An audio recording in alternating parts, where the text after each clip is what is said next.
We also have Tristan Leigh, top 5 offensive tackle, Fairfax, Virginia, including the Buckeyes in his top 5, which looks like a college football playoff basically scenario. Alabama, LSU, Clemson, Oklahoma, and Ohio State.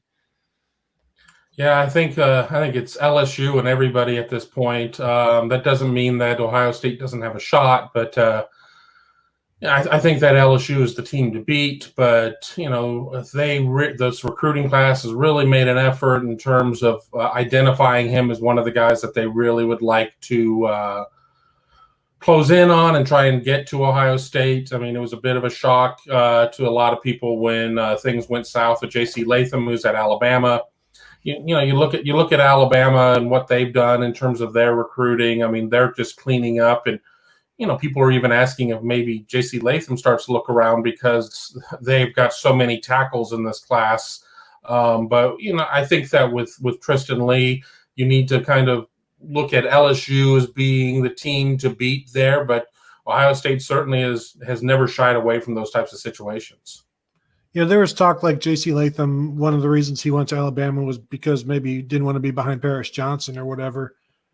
If he's that concerned about depth chart, maybe the Buckeyes can get back into the picture. But the lack of visits, I think, has really hurt Ohio State, especially with Latham. But overall, I guess it hasn't hurt them because they have the number 1 class in the nation.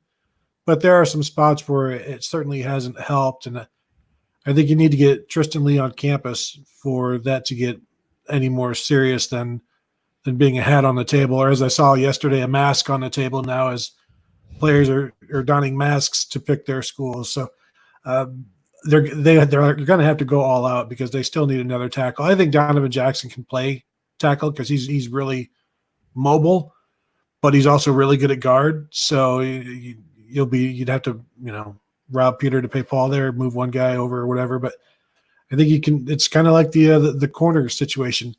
Get as many tackles as you can, because if they can't play tackle, they can still play guard, and that's been around for a long time, that adage. And it's hard to go outside in or inside out. It's much easier to go outside in with those guys if they don't pan out wide. Look at Josh Myers.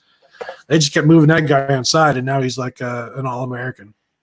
When you do the ACC shows, how do the guys from like Miami and Florida State feel about the ACC just handing over the keys to Notre Dame? They take offense to it. They don't like it. They think it's just a bad look. As we've discussed, it just makes it look like you're being used and abused, and you're bowing to a particular institution and not saying, hey, we're credible without you. That would be great if you would join, but hey.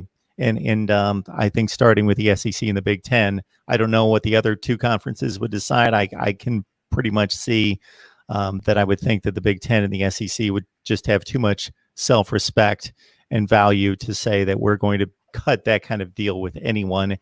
And now I just cut a video just not long before we came on, because it's being reported by ESPN that one of the proposals coming down right now is that the ACC will release its schedule by next Wednesday. And what's being talked about is allowing Notre Dame not only to participate in 2020, but be eligible for the championship, in which I will be automatically rooting for Notre Dame to win the ACC so they can say, we want it, see ya, bye, we're back to our independent status.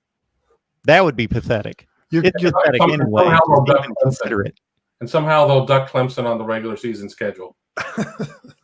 Your conference is so bad it got won by an independent team. Good job. Yeah, none of them like it. None of them like it. Even Notre Dame people that I have on here sheepishly admit, I understand that this doesn't really make sense for everyone else, but we can get away with it, so why not? Mm-hmm. Well, back when they had their national radio deal back in the 30s and whatnot, I mean, I need their press agent or something, because it's amazing what they're able to get away with. But you know what? If they're going to give it to you, I mean, no, I don't want any special treatment. Bull, I'll take it. It was Notre Dame and Seabiscuit hand in hand.